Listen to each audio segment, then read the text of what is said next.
Hi, in this video, I am going to discuss about rotation of coordinate axis. A vector can be represented in two equivalent ways. The first is geometrically by specifying its magnitude and direction, and we do this by using representing a vector by an arrow. Then the length of the arrow represents the magnitude of the vector, and the direction of the arrow represents the direction of the vector. The second way to represent a vector is using the specifying the components along three coordinate axes. Suppose you have a vector 2i cap plus 3j cap plus 4k cap. Then the x component of this vector is 2, y component is 3, and the z component is 4. Now, in another way, we can represent a vector, or I can define a vector, and that is using rotation of coordinate axis. Now, let us consider a coordinate axis system. To represent our analysis, I am just considering a two-dimensional system. So, suppose this is our x-axis and this is my y-axis, and now we have a vector represented in this coordinate system, and let us represent vector r here. So this is vector r. Now I am rotating this xy coordinate system through an angle phi in counterclockwise direction. So the rotated system is represented in green color. So suppose this x-axis rotated through phi degree. Now this rotation is in the anti-clockwise direction or in the counterclockwise direction. Now perpendicular to this green x prime axis, you will have your new y prime axis. So this is your new y prime axis, new y axis, that is y prime. Now if you represent the component of vector r with respect to this new axis, then this will be the x component, and this will be the y component, and with respect to our old xy system, the components will be the x component of this vector will be this is x component. What is the projection? Now this will be the y component. So this is y, this is x, and this green color this represents the x prime component, and this represents the y prime component. Okay, now I can draw a line perpendicular to this line. So this y prime axis in ഇവിടെയുള്ള ഈ y prime coordinate line perpendicular ആയിട്ട് ഞാൻ ഒരു curve ഒരു line. So then the figure will be, I can redraw it as like this. So here you have the x. Now we have two coordinate system. One is x y coordinate system and the rotated coordinate system x prime and y prime. Y prime is rotated through an angle phi. So ഇതാണ് angle phi. Now നമ്മൾ ഈ triangle consider ചെയ്യാം. Let us consider this triangle. This triangle is a right angle triangle because this angle 90 ആണ്. This angle 90 ആണ്. So this point and this point form ചെയ്യുന്ന triangle. ഈ മൂന്ന് point ഈ triangle ആണ് പറയുന്നത്. ഈ triangle നിങ്ങൾ ഈ side consider ചെയ്താൽ ഈ side opposite side ആണ്. And this is hypotenuse. The hypotenuse is x. So this side will be equal to x sin phi, and this side will be equal to x cos phi. Adjacent side ആണത്. Okay. Next നമുക്ക് ഈ triangle consider ചെയ്യാം. So in this triangle, this side is ഇത് 90 degree ആണ്. This angle is phi. എന്തുകൊണ്ട് angle phi ആവാൻ കാരണം this line is parallel to this line and this line is parallel to this line. അതായത് ഈ y axis ന് parallel ആണ് ഈ ലൈന് y prime axis ന് parallel ആണ്. വൈയും വൈ പ്രൈമും തമ്മിലുള്ള ആംഗിൾ ഫൈ ആണെങ്കിൽ ഇത് തമ്മിലുള്ള ആംഗിൾ ഫൈ ആയിരിക്കും. Okay. Now since this is right angle triangle, ഇതാണ് നമ്മുടെ റൈറ്റ് ആംഗിൾ ട്രയാംഗിളിന്റെ opposite. So this is hypotenuse. ഇതാണ് ഹൈപ്പോട്ടന്യൂസ്. ഈ ഹൈപ്പോട്ടന്യൂസ് എന്ന് പറഞ്ഞാൽ വൈ പ്രൈം ആണ് ഇത്. സോറി വൈ ആണ്. This hypotenuse is Y. Okay. So this side will be equal to, this is adjacent side, Y cos phi വരും. ഇത് ഓപ്പോസിറ്റ് സൈഡ് ആയതുകൊണ്ട് ഇത് സൈൻ ഫൈ വരും, വൈ സൈൻ ഫൈ വരും. Okay. So this side is y sine phi and this side is equal to y cos phi. Okay. Now x prime എന്ത് വരും? x prime is equal to this plus ഇവിടുന്ന് ബാക്കിയുള്ള distance. Now this distance x cos phi ആണ്, ബാക്കി y sin phi ആണ്. So x prime is equal to x cos phi plus y sin phi. Now what about y prime? Y prime എന്ന് പറഞ്ഞാൽ this much length ആണ്, അതായത് ഈ length വരും. So y cos phi എന്ന് പറയുന്ന whole length നിന്ന് x sin phi സബ്സ്ട്രാക്ട് ചെയ്ത് നമുക്ക് ഈ ലെങ്ത് കിട്ടും. So y prime is equal to y cos phi minus x sin phi. So we got x prime is equal to x cos phi plus y sin phi and y prime is equal to minus x sin phi plus y cos phi. So suppose you have a pair of quantities ax and ay in xy coordinate system, and if the coordinate system is transformed into a new coordinate system, x prime and y prime system, then the components of that quantity suppose is ax prime and ay prime, then if ax prime can be written as ax cos phi plus ay sin phi, also ay prime can be represented by minus ax sin phi plus ay cos phi. Then we can define ax and ay. Here ax and ay are components of the vector A with respect to xy coordinate system, and ax prime and ay prime are components of the vector A with respect to x prime and y prime coordinate system. And if the components transform under rotation according to these two equations, then these components forms a component of a vector. And if the components ax and ay do not show this form of invariance, then when the coordinates are rotated, then they do not form a vector. Now to go on to three dimension or 4 dimension or generalizing to n dimension, we can generalize our notations. So if I represent the x-axis by x1 and y-axis by x2, then we can generalize our notations. Otherwise, if you have 3 axes, then you can represent it by x, y and z. And suppose you have another axis 4 dimension or n dimension, then what is z would exhaust you, നമുക്ക് extend ചെയ്യാൻ പറ്റില്ല.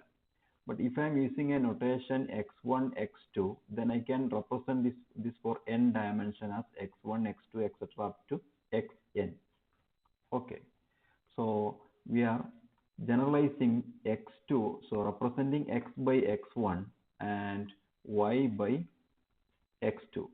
Then this equation can be written as x prime will be equal to x1 prime is equal to x1 cos phi plus x2 sin phi. Also y prime will be equal to x2 prime is equal to minus x1 sin phi plus x2 cos phi. Now one more notation, we will represent this cos phi by a11. So a11 is equal to cos phi and sin phi is equal to a12 is equal to sin phi, and this minus sin phi by a21 is equal to minus sin phi, and this cos phi by a22 is equal to cos phi. So this equation can be written as x1 prime is equal to a11 x1 plus a12 x2, and here x2 prime will be equal to minus a21 x1 plus a22 x2. Okay. Now the coefficient aij can be represented as the direction cosine. So this can be represented as the direction cosine, or I can say aij is the cosine of the angle between xi prime and xj. This is the cosine of the angle between xi prime and xj. Okay. So if you consider a11, then a11 is the angle between xi prime and xj. So a11 will be the angle between cos of x1 prime and x1. That means the angle between cos of what is x1 prime? x1 prime എന്ന് പറഞ്ഞാൽ x prime തന്നെ x തന്നെയാണ്. x പ്രൈമും x തമ്മിലുള്ള angle വരും. നമ്മൾ റെപ്രസെന്റേഷനിൽ ഞാൻ capital represent ചെയ്യേണ്ടി വരും. Capital x prime, capital x. Now x പ്രൈമിന്റെ x ന്റെ ഇടയ്ക്കുള്ള ആംഗിൾ ആണ് നമ്മൾ റൊട്ടേറ്റ് ചെയ്ത phi. So this is equal to cos phi. Now if you consider a12, a12 will be equal to the angle between cos x1 prime and x2. So that will be equal to the angle between cos x1 prime നമ്മുടെ old notationൽ x1 prime will be equal to x prime. x2 എന്ന് പറഞ്ഞാൽ y ആണ്. So new x axis ഉം y ഉം തമ്മിലുള്ള angle. Now what is that angle? That will be equal to cos of 90 minus phi. New x prime ഉം old y ഉം തമ്മിൽ, new x axis ഉം old y ഉം തമ്മിലുള്ള angle 90 minus phi ആണ്, and cos 90 minus phi will be equal to sin phi. So a12 is equal to sin phi. Similarly, you can find out a21 and a22. So aij is the direction cosine, which is the cosine of the angle between xi prime and xj. Now the advantages of this notation, this new notation, is that you can represent this by a simple equation using our summation symbol. That is, you can represent xi prime by xi prime as xi prime is equal to summation j is equal to 1 to 2 aij xj. Now here the summation index j varies from 1 to 2, and I will be equal to 1, 2.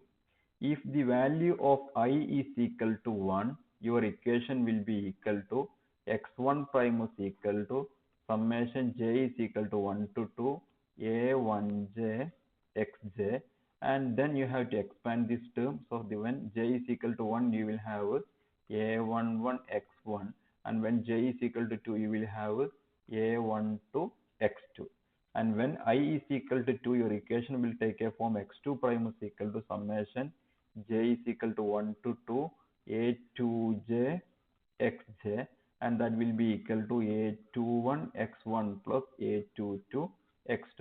So then you will get back to these two equations. So here I remains as a parameter that gives rise to one equation when it is set equal to 1, and that give rise to another equation when you set it to I is equal to 2. And the index j is the summation index, and that is a dummy index. That is j നിങ്ങൾക്ക് വേണമെങ്കിൽ vary ചെയ്യാം. j ക്ക് പകരം നിങ്ങൾ k എന്ന് name ചെയ്താൽ ഇവിടെ k എന്ന് കൊടുക്കേണ്ടി വരും, ഇവിടെ k എന്ന് റീപ്ലേസ് ചെയ്യേണ്ടി വരും. ഓക്കെ, ഡെമ്മി ഇൻഡെക്സ് എന്ന് പറയാൻ കാരണം ആ ഇൻഡെക്സിനെ നിങ്ങൾക്ക് you can replace it by any other index. Convenient simple കൊണ്ട് റീപ്ലേസ് ചെയ്താലും നമ്മുടെ ഇക്വേഷനിൽ ചേഞ്ച് ഒന്നും വരില്ല.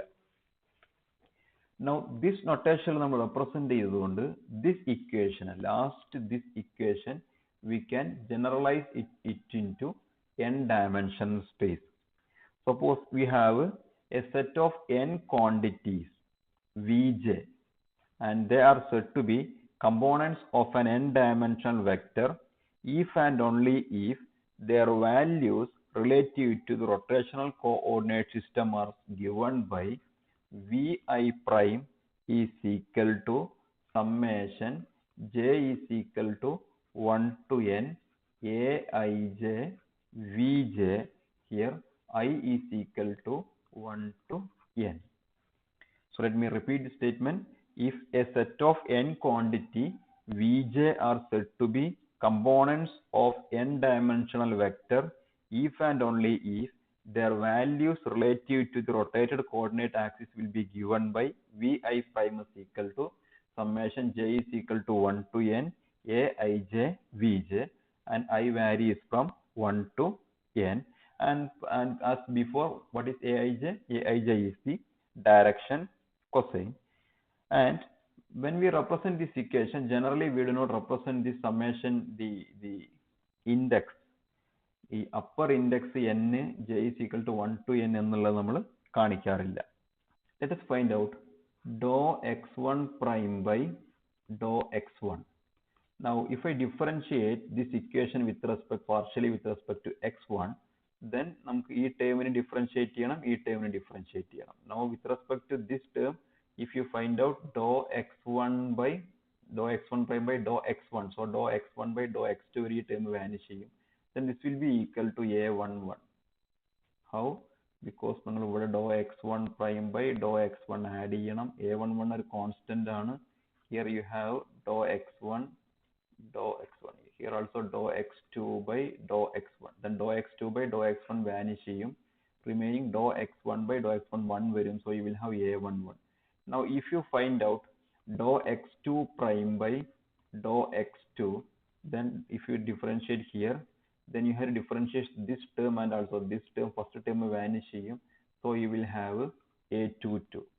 That so a11 വരുമ്പോൾ dou x1 prime by dou x1 കണ്ടപ്പോൾ a11 കിട്ടി, a dou x2 prime by dou x2 a22 ആണ്. Or I can say aij will be equal to dou xi prime by dou xj. So this is also aij. Aij will be equal. So aij ഈ differential coefficient കൊണ്ട് represent ചെയ്യാൻ പറ്റും. aij is equal to dou xi prime by dou xj. Okay.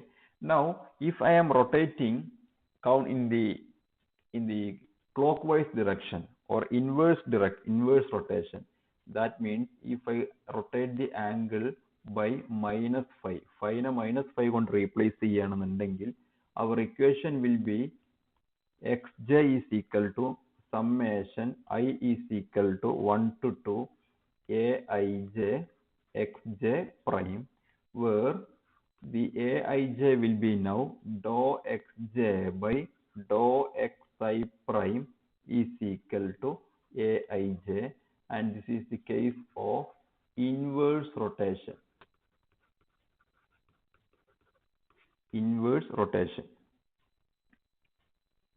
Okay, so our equation vi prime can be represented as, for our general vector v, this equation can be represented as vi prime is equal to summation j is equal to 1 to n dou xi prime by dou xj vj, that will be equal to summation j is equal to 1 to n dou xj by dou xi prime vj. Now if you consider the direction cosines, the direction cosine aij satisfies the orthogonality condition summation I aij aik is equal to delta jk. Now we can verify this statement by using these definitions. Aij is equal to dou xj by dou xi. Also we have another form of aij. Aij can be also said to be aij is equal to dou xi prime by dou xj. If you substitute these two equations here, then this term can be written as So I can define. Now there is another orthogonality condition. This condition can be equivalently represented by summation AJI AKI is equal to delta JK. Now what is delta JK? Delta JK is Kronecker delta, and delta JK will be equal to 1. Delta JK will be equal to 1 if J is equal to K, and delta Jk will be equal to 0 if J is not equal to K. Now this equation, ഈ second equationൽ നമ്മുടെ രണ്ട് equations substitute ചെയ്യാം. So these are the equations, dou x j by dou x. ഈ equation substitute ചെയ്യും. Also this equation substitute ചെയ്യും. And if you substitute those two equations, then you have summation I dou xj by dou xi prime into dou xk by dou xi prime. Now that will be equal to summation I dou xj by dou xi prime into dou xi prime by dou xk. This dou xi prime and dou x prime cancel ചെയ്യാം. Then the remaining term will be equal to dou xj by dou xk, and that will be equal to delta jk. This will be equal to delta jk. Now ഇതെങ്ങനെ delta jk equivalent ആവും? Suppose you have dou x by dou y. So with x ഉം y ഉം independent coordinate linesലാണ് വരിക. So dou x by dou y നിങ്ങൾ കണ്ടാൽ 0 വരും. Now if x equal to y, താഴെയുള്ള coordinate മുകളിലുള്ള ഈക്വൽ ആണ്. That is, if you find out dou x by dou x, then that will be equal to 1. Dou y by dou y കണ്ടാൽ നിങ്ങൾക്ക് 1 കിട്ടും. If you find out dou x by dou z, then you will get 0. Okay. So that means delta jk. This is equivalent to delta jk. J യും k യും equivalent ആവുമ്പോൾ നമുക്ക് 1 കിട്ടുന്നുണ്ട്. J യും k യും different ആവുമ്പോൾ 0 യും കിട്ടുന്നുണ്ട്. Okay. So this is equal to delta jk. So നമ്മൾ orthogonality condition നമ്മൾ verify ചെയ്തു. So നമ്മുടെ ഈ ടോപ്പിക്കിൽ നമ്മുടെ aim rotation of coordinate system represent ചെയ്തത്, നമ്മൾ റൊട്ടേറ്റ് ചെയ്തിട്ട് കമ്പോണൻസ് ദിസ് ഇക്വേഷൻ സാറ്റിസ്ഫൈ ചെയ്യുന്നുണ്ടെങ്കിൽ those components are components of a vector. Now അതിനെ നമ്മൾ ഒന്നുകൂടെ ഒരു സിംപ്ലിഫൈഡ് നൊട്ടേഷനിലേക്ക് ചേഞ്ച് ചെയ്തു. സോ ഒരു വെക്ടർ ആണെന്നുണ്ടെങ്കിൽ using this differential coefficient aij, നിങ്ങളിവിടെ aij സബ്സ്റ്റിറ്റ്യൂട്ട് ചെയ്ത് കഴിഞ്ഞാൽ ദിസ് ഡിഫറൻഷ്യൽ കോഎഫിഷ്യന്റ് നിങ്ങൾക്ക് ഇവിടെ സബ്സ്റ്റിറ്റ്യൂട്ട് ചെയ്യാം. So xi prime is equal to summation j is equal to 1 to 2, then aij xj. This equation ന്റെ ഫോർമുല ആണ് components transform ചെയ്യുന്നതെങ്കിൽ they forms a component of a vector. So നമ്മളിവിടെ rotation use ചെയ്തിട്ട് ഒരു വെക്ടറിനെ define ചെയ്തു. Now this analysis can be generalized in the case of tensor. So ടെൻസറിന്റെ കേസിൽ this analysisനെയാണ് നമ്മൾ generalise ചെയ്യുക. So this ടോപ്പിക് നമ്മൾ ഡിസ്കസ് ചെയ്തത് ടെൻസേഴ്സ് എന്ന് പറയുന്ന ടോപ്പിക് നമ്മൾ ഡിസ്കസ് ചെയ്യുമ്പോൾ ഇവിടെ നിന്നാണ് നമ്മൾ ആ ടെൻസേഴ്സിന്റെ ഡിസ്കഷൻ സ്റ്റാർട്ട് ചെയ്യുക. Okay, thank you.